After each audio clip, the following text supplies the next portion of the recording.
I was saving like crazy and saw that the progression of my net worth was obviously going up, but it was a straight line. And I was like, it's only going up because I'm saving. And I don't see that the line getting to where I need it to be. At that point, I realized I needed to do something different. That was going to be investing my money in something that wasn't just the usual thing that my financial advisor and everybody else was doing.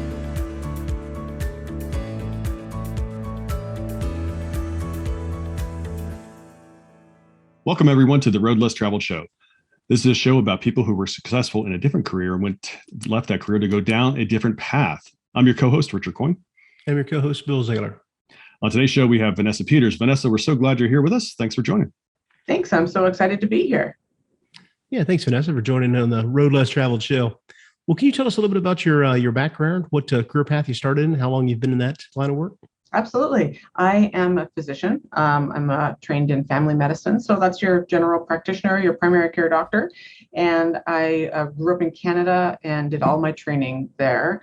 And after residency, I moved down to San Diego. And so I was lucky enough to get a job in this beautiful area and have been here ever since in the same position, in the same job. Well, not the same position, but the same company. And that was in 2002. So pushing 20 years, I've been doing this job. And, you know, I would say I'm in transition. I haven't left. As you can see, I'm at work right now. The road less traveled for me is two roads at this point. Well, to that, what road are you transitioning to?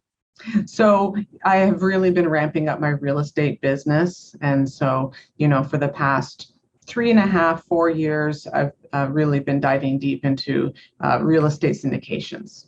Mm-hmm. Oh, excellent. All right, good. Vanessa, as a physician, is there a funny story that you can share? Something that you really were like, wow, what why am I doing this? This is nuts. Anything you can share? Well, I mean, when I first came here, I was kind of a baby. I was only 26, and I had got through training really quickly because in Canada, I had a 3-year medical school. I did my 4-year undergrad, and then the residency is only 2 years. It's actually considered equivalent to the 3-year residency here. But in any case, when I showed up, I was younger than any doctor they had ever hired before, I'm quite sure. And I used to get a lot of, are you the doctor? You know, I'm not sure I trust you. And I did look really, really young. And, you know, the funny thing is that I miss that now because nobody says that anymore. That, oh, are you the doctor? You look so young. I'm like, dang. We've seen a lot of crazy things in medicine. I mean, one story, I don't know if it's funny or if it's just gross, but I had an elderly lady who came in for a visit brought in by like a friend, and she never came to the doctor. Some people, you know, those older people that just don't want to go to the doctor. Mm-hmm. And she was generally healthy, but she had some sores on her legs. And so I put her up on the table and, you know, I started examining her wounds on her shins. And then I looked and there was something moving in the wound. And Ooh. I was like, it's a maggot. Oh my God. Oof. Oof. I looked at the caregiver and I'm like, did you know? And she's like, no, I did not know. And then I look at the patient and did you know that there's like maggots in yours? And she's like, yeah, I know. That was like probably one of the craziest things I've seen. Get her scooted off to the wound care specialist to get that taken care of. But, wow. You know, that's in primary care, you see whatever comes through the door. So you really never know what your day is going to look like. I mean, nonchalant answer from her, like, yeah, it happens. We knew. She knew. Someone dragged her to the doctor. Yeah, we knew that. So one of the things I'm sure you probably do this a little bit in being in the medical profession, you know, you sort of get together with other colleagues, you talk about cases, you talk about, you know, obviously respecting privacy, but you talk about cases and you talk about just the weird stuff. I mean, you know, I'm a ski patroller and, you know, and we talk about, you know, the broken bones and the, you know, other things that we see on the mountain. And it's just, you know, sometimes it's like you're in that field. You just like to talk with your colleagues about it just because sometimes it's fascinating and crazy interesting. So, yeah. So, Well, maybe that story ties into the next question, but maybe not. But what was the deciding factor that helped you decide to start out down a different path on the real estate syndication side? Yeah. So I basically knew about real estate when I first moved down here. I knew it was a good market. This was in 2002. I bought a home almost right away and read Rich Dad, Poor Dad, probably in my first 2 years of practice. But I really, I had a conflict in my mind because in the book, he talks about just kind of getting rid of your job and doing the real estate. And I was like, I just got here. I like medicine. I have a ton of debt. There's absolutely no way. And I didn't know enough to the book doesn't have the nuts and bolts of how to invest in real estate. It's more of a theory. And I didn't know where to go. If I had, I could have done that. That would have been awesome to do that on the side. But on a starting doctor salary 20 years ago, I didn't feel like I had anything left over. So I kind of had to shelve that, put it, literally on the shelf. And it took me a long time to come around. I was, working with a financial advisor they were great. But when I was in my mid 30s, like right before I had a child, I was like 34, I think. And I was talking to my financial advisors. They were helping me with tax strategy, et cetera. And I said quite boldly, I'd like to retire when I'm 45. And incidentally, I'm about that age now. And he kind of smiled and he's like, do you know how much money you're going to need to retire at 45? And I was like, no, I don't. And he said, well, at the safe withdrawal rate of 4%, inflation, blah, blah, blah, you'll need at least $5 million. And I was not even an accredited investor yet. This was early, still fairly early. And I was crestfallen, really. I was like, oh, well, shoot, that's not going to work out. So what I did is, being the sort of disciplined person that I am, I just put my nose to the grindstone, worked super hard as a doctor, made as much money as I could, took up extra shifts, and saved at least half of what I made, to the fault of my family kind of telling me to cool it in terms of turning off all the lights and monitoring the electricity, sort of being super frugal, where, the whole idea of the latte factor, it's don't spend money on little things, but really what matters is the big things that you don't spend money on. But I was saving like crazy. And then, I did that for about 5 or 6 years. And then I looked up when I was closer to 40 and charted my net worth on a spreadsheet, did some math and saw that the progression of my net worth was obviously going up. The stock market was doing well. All of my money was in my 401k and things like that. But it was a straight line. And I was like, it's only going up because I'm saving a lot. And I don't see that the line getting to where I need it to be to not, have to work for many, many more years. Certainly not retire at 45. And so at that point, I realized I needed to do something different that was going to be investing my money in something that wasn't just the usual thing that my financial advisor and everybody else was doing. And it was kind of like, oh yeah, real estate. That's right. And so I had purchased a home in 2008, so when I was just talking a moment ago, that was 2015. But in 2008, I did purchase a home because a realtor friend, I had a little extra money and they said, hey, buy a house up in Riverside County. That's just north of San Diego County. It's going to boom. And so I did. I bought a little short sale. And that place, for me to put $40,000 into a real estate property was a lot for me at the time.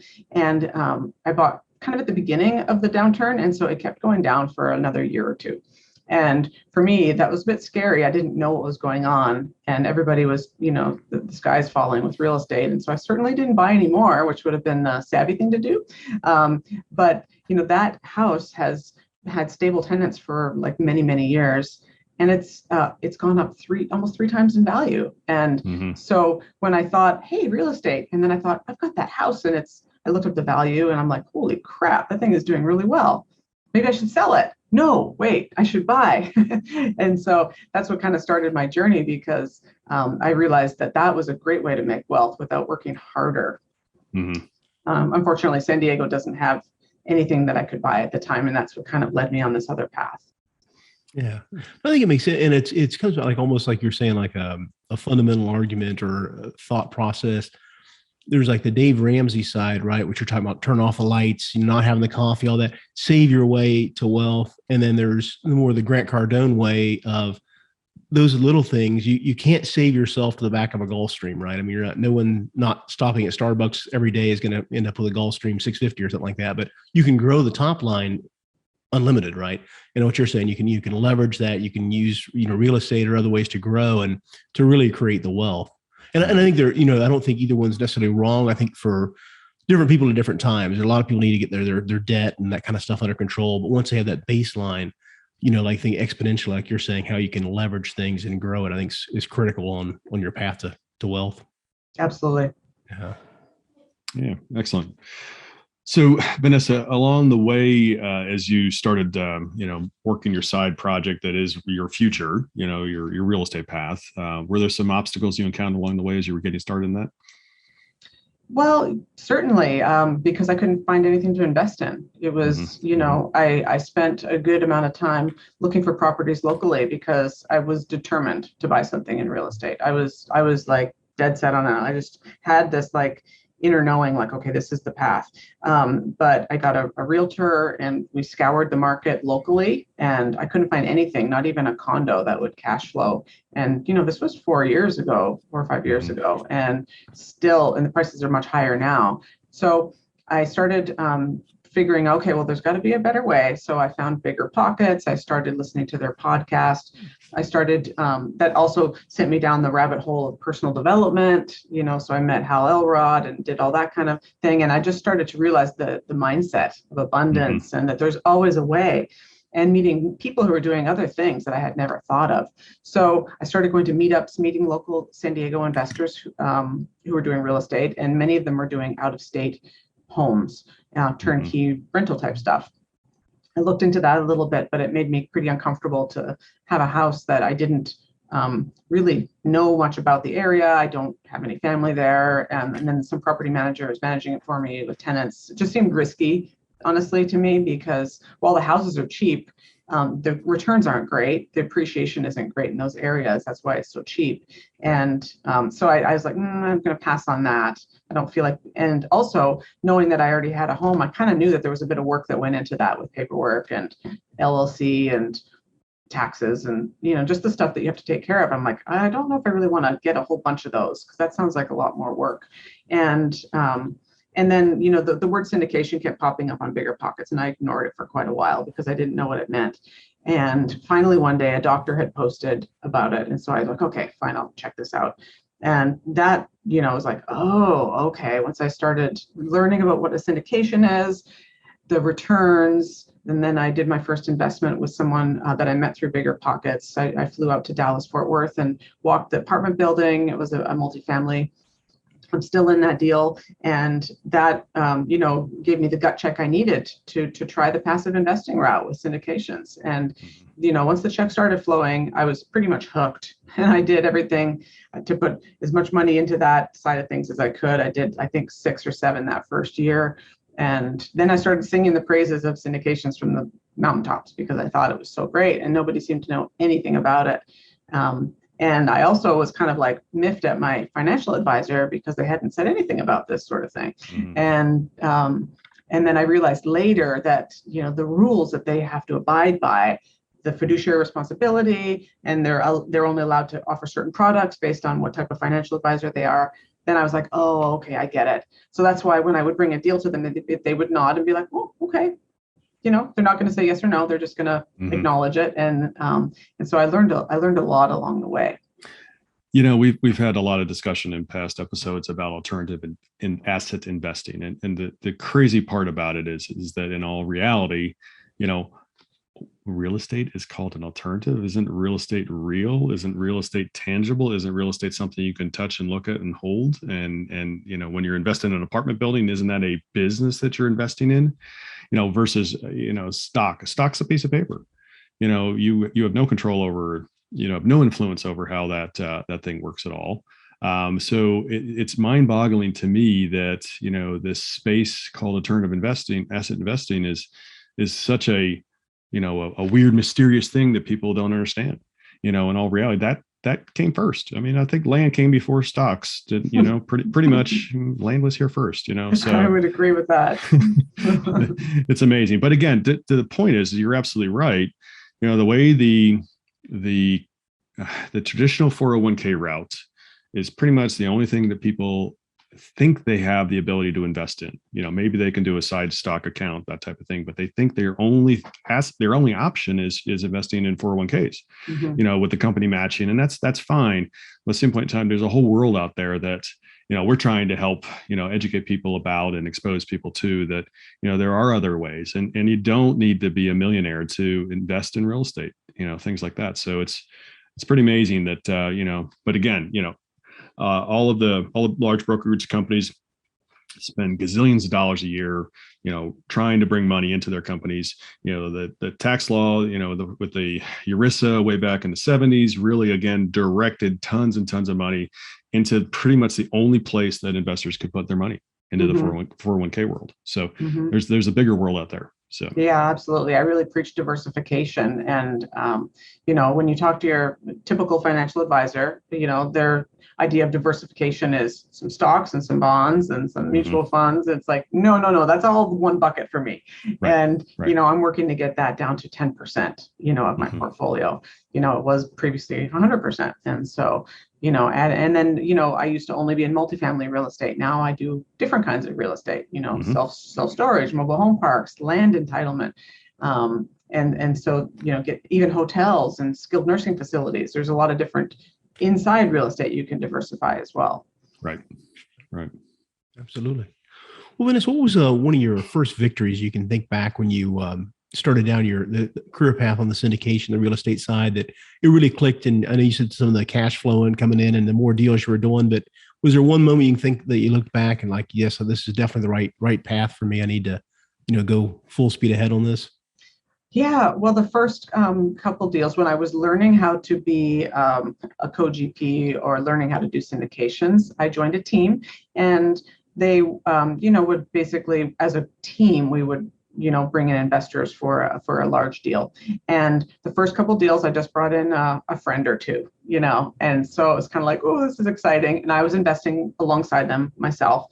And then after about, I think 6 or 7 months, I hit 500,000, in a raise. And for me, it was a rush. It was like, oh my goodness, this is happening. And so that was it felt good, but over time, I've just learned that you really just need to take care of your investors, and you'll get word of mouth. I mean, I'm still working full time as a physician. I still love it. I'm also the medical director, so I'm pretty busy in my day job. I feel like I'm at the peak of my career, and it would be a shame to walk away from that, because I'm providing a service, to my clinic as well as my patients. And I'm making a big impact there, but, really, I don't do a lot of promotion, self-promotion or advertising or anything like that. I could probably do a lot better if I did, but that's not really my focus. I just want to really, I love talking to new people. I love talking to new potential investors who were referred by somebody or somebody's brother or, whatever. And just hearing the excitement in their voice when they, understand the type of work that we're doing and the returns that they can get, because it's legit and it's passive. And so many people I talk to are in a similar position to me, where they're a professional, they're making a good W-2 income, they're paying a lot of taxes, and they, want to invest in something that isn't going to make their taxes worse. Right. And isn't going to take more time. Right. Yeah, the passive side, right. Yeah. That's a big issue. Yeah, exactly. So many people don't have the time for it. Yeah, exactly. Vanessa, is there a humor story that you can share, something in your new world that you've experienced over the past couple of years? In real estate? Well, it's been kind of a fun ride.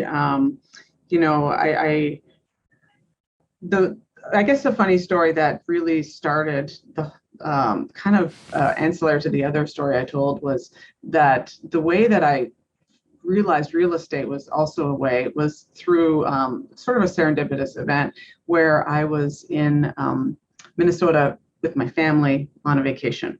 And we were visiting some other family, and we were riding bikes around a lake. And I mean, I'm in Southern California. We don't have a lot of lakes here, and there's not very much green. And so it was like a lake. It was green. It was so green that the trees were like over top of me, and it was shady and cool and this nice gravel path. And I could just hear the kids laughing up ahead. And I hadn't been on a bike in ages. And I was like, this is great. And I was sort of taken aback by what I felt. And I was like, what is that feeling? And then I realized it was like, oh, that's contentment. I was completely content at that moment. I wasn't wishing I was somewhere else. I wasn't, thinking about something else or worrying about something. I was just in the moment and happy. And it was a bit of a wake up call. I was like, oh, I need to do more of this. I need to spend more time with my family.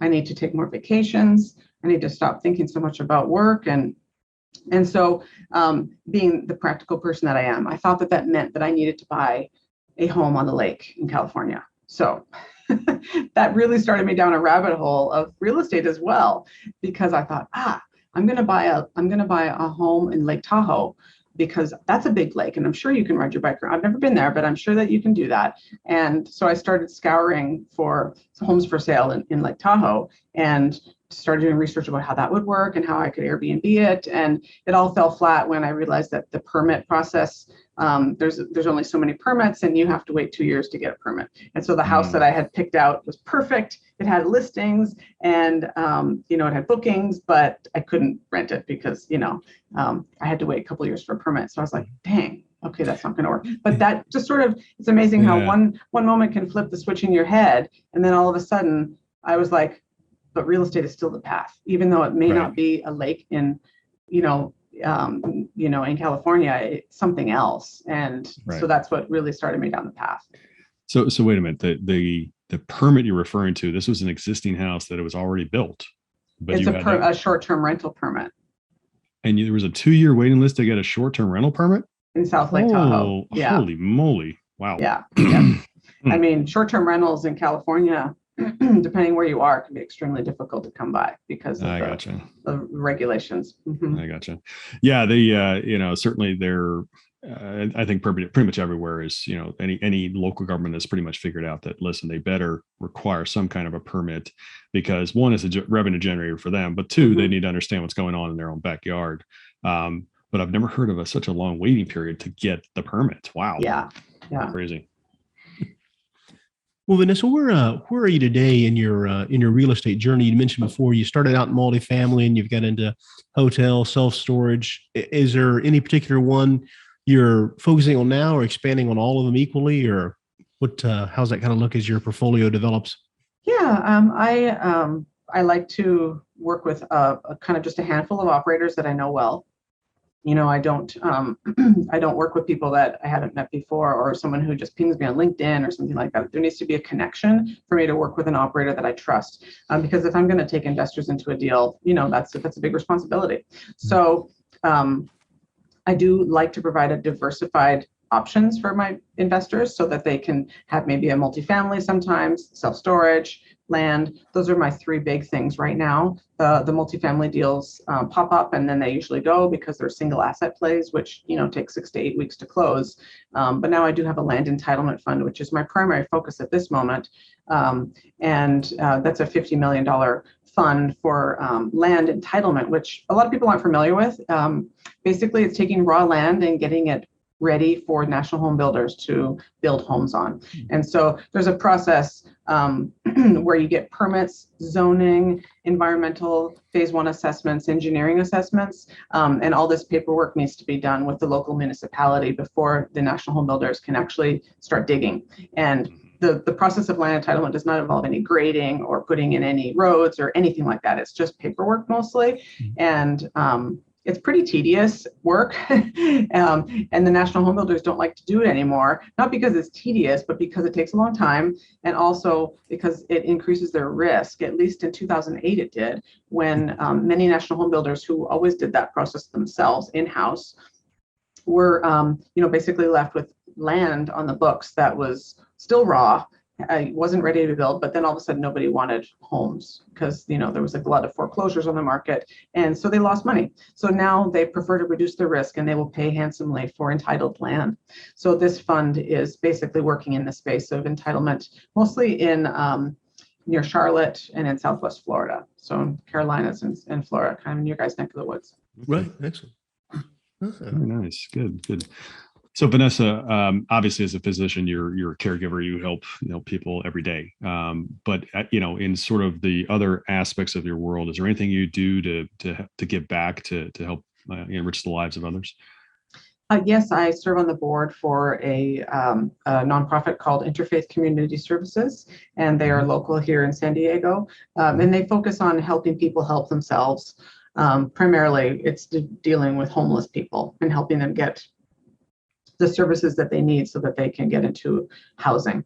So, I feel like that's a really important need here, especially in Southern California. It's difficult to find affordable housing. And so I really do like working with that. And, in terms of the real estate syndications, I think that the work that you guys are doing in multifamily is so important as well to provide, nice apartments for people to live in that are affordable and are not, slums and things like that. So, housing is near and dear to my heart. Yeah, it is as obvious as well to us. Certainly, our mission when we do any kind of project is one, to protect our investors' money, make them additional money returns, but then we really set out to improve every property we get involved with. Our residents this is their home. This is where they live. So we want to give them a quality product and that, is something that they can enjoy being there and be proud to be there. So,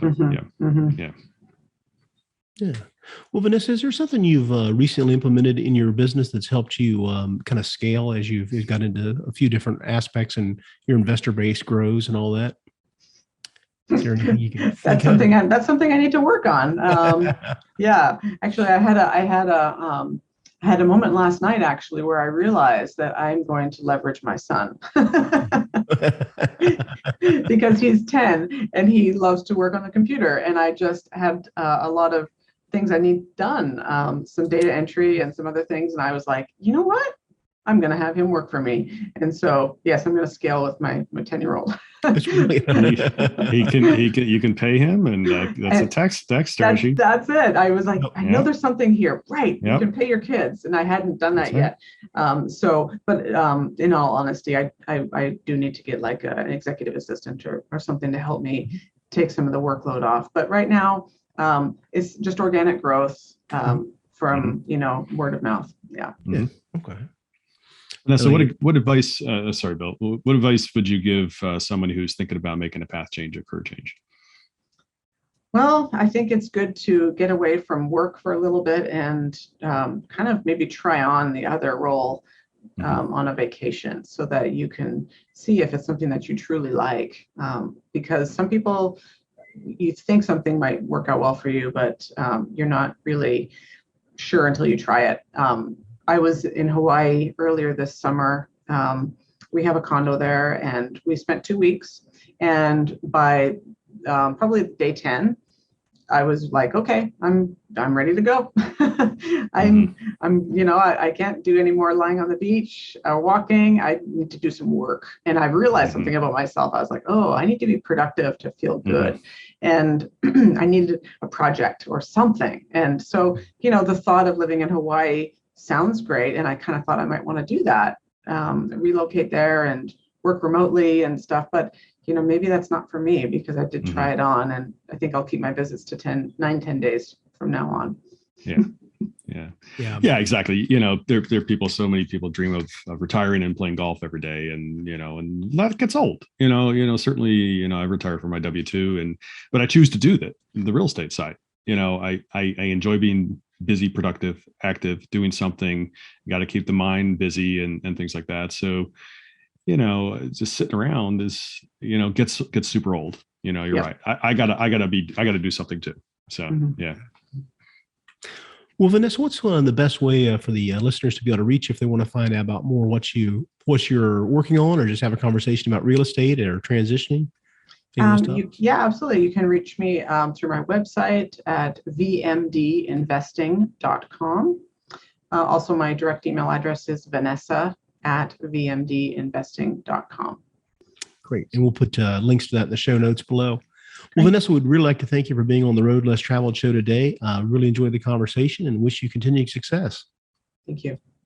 Absolutely. Vanessa, thanks for being on. We really appreciate you being here today. We'd also like to thank our listeners for tuning in and giving us a 5-star rating so we can continue to bring you more great content like our conversation today with Vanessa Peters.